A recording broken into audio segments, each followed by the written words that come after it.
This is the speaking test of the International English Language Testing System, taking place on Tuesday at the 12th of September at the Mulix Academy. The candidate is Tanjeet Saad. The candidate number is 00034069. The examiner is MD Juvaraj and the examiner number is 0069420. Good afternoon. Good afternoon. What's your full name, please? My full name is Tanjeet Rahman Saad. What should I call you? You can call me Saad. Okay. May I see some identification, please? Okay, sure. Here it is. Thank you.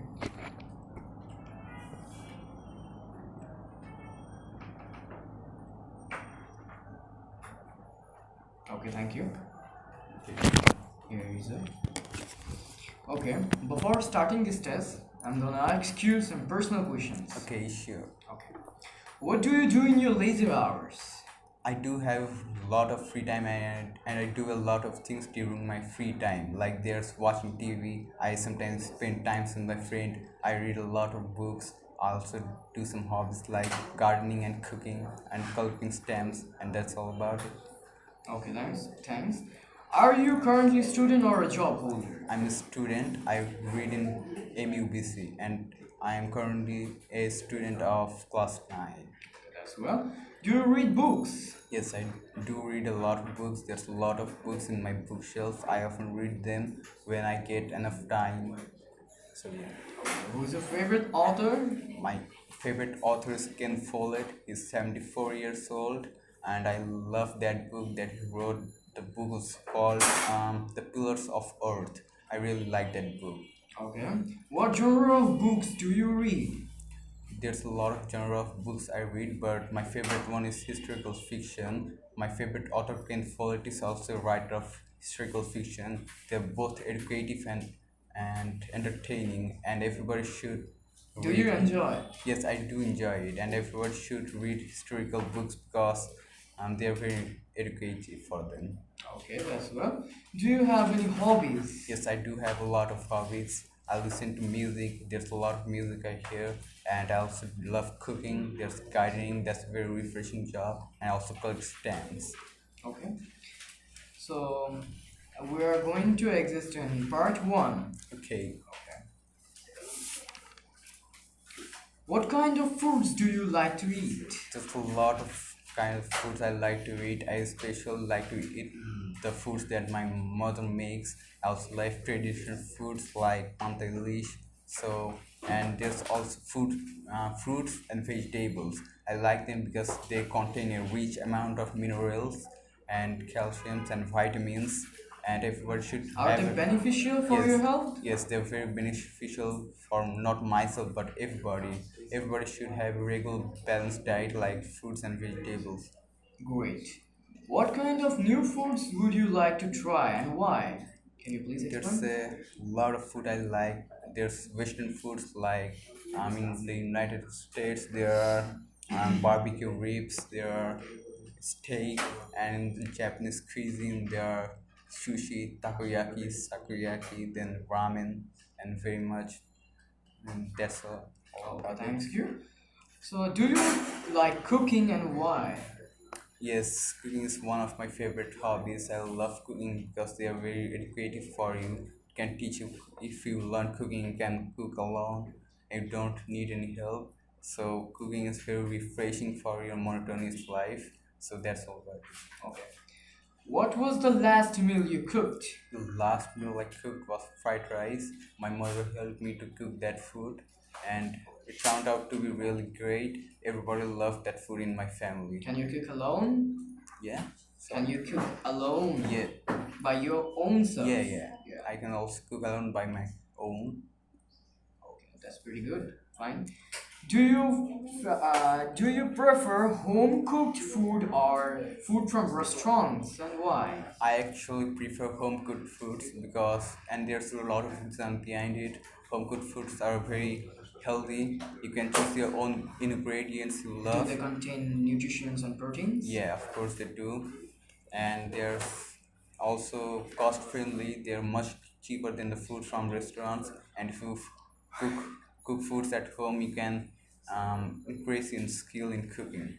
Okay, that's pretty fine. This is the end of part one. Okay. Let's get in part two.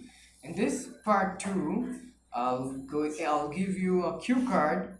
You have 2 minutes to think about it, 1 to 2 minutes to think about it, and you have 1 minute to talk about it.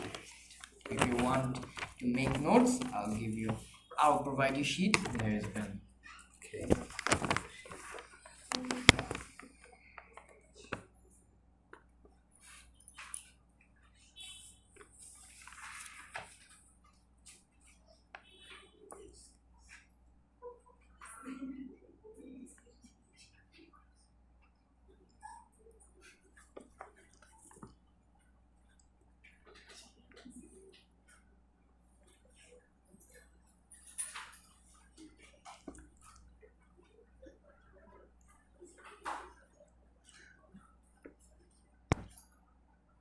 Okay, your time's up now.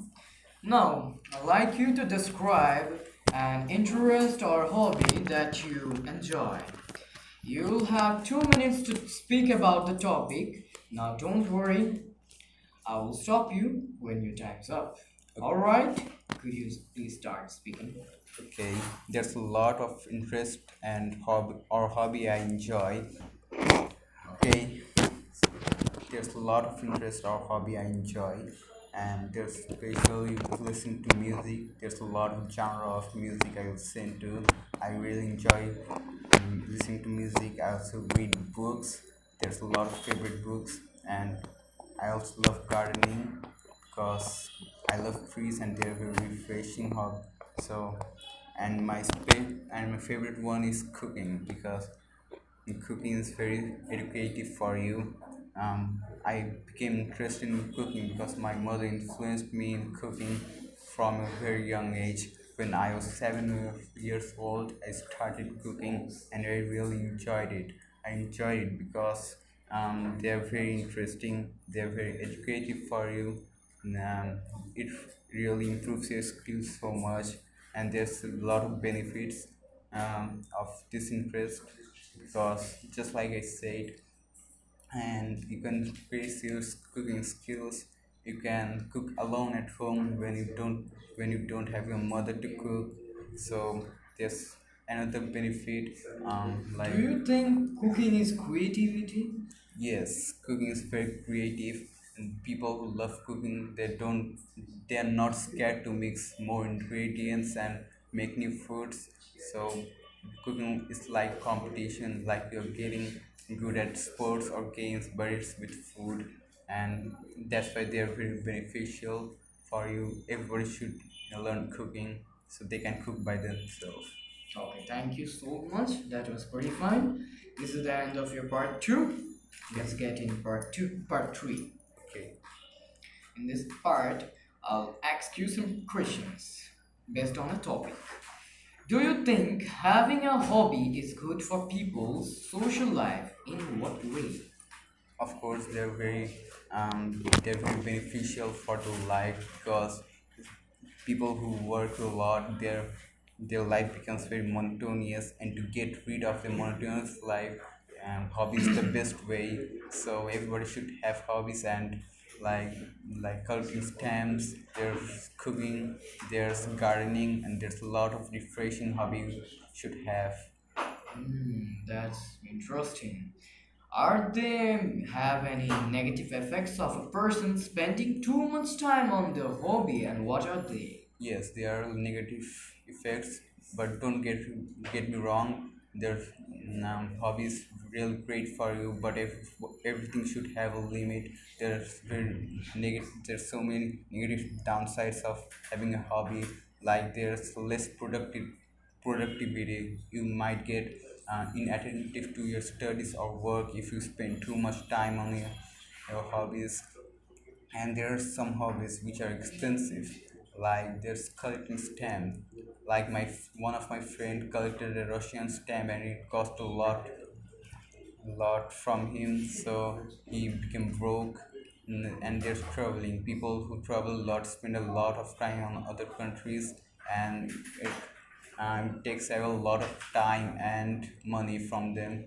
And there's also relationship strains, Like if you neglect your wife and kids, this can lead you to very um, bad bad relation with them, Yeah. and that's all about it. Can you tell me some of good effects or positive effects of a person spending too much time on their hobby? Like if they spend too much time on cooking, they can become a chef, and they can um, make cooking their profession, and that can be very beneficial. Okay, okay, thank you so much. Why do you think people need to have an interest or a hobby? Everybody should have an interest or hobby. Like it's actually their personal preference, but in my suggestion, everybody should have a hobby, because if they work a lot, they can. This might lead them to a monotonous life, and to get rid of their monotonous life, they should have a hobby, and that's the best way you can think of. Okay, that's pretty fun. In your country, how much time do people spend on work and how much time on leisure? Is this a good balance, do you think? I think it depends on the person you're talking about. Like there's some people who work a lot, like they work from 6 a.m. to 6 p.m., and that's a lot. Especially their day laborers who work a lot. They can spend time with their family or spend time with their hobby because of a lot of work. So they're suffering so much. And there's another kind of people who don't have to work because they have a lot of money. They don't have to work, and they can spend a lot of time on their hobby. So that's all about it, and I think it's a bad balance. Okay. Would you say the amount of free time has changed much in the last 50 years? Yes, you can see a very big change in the last 50 years, because people um, are developing so much many technologies, like in artificial intelligence, to do their work. So they don't have to drive all the way to their workplace, and they can just work from their home by using the mobile phone, computer, or laptop. By using them, they can they can do the work swiftly, and that's very beneficial for them. That's how they can spend a lot of time on their hobbies. Okay. Do you think people will have more or less free time in the future and why? I think people more free time in the future, just like I said before technologies are advancing, and they are continuing to advance forward. So they at some time people might just not do any work. They might just spend time on their hobby and leave the art technologies to do their work for themselves, and that's very beneficial. And that's why I think people will have more time in the future. Yeah, thank you so much. Okay, this is the end of your test. Have a good day. Okay, good too.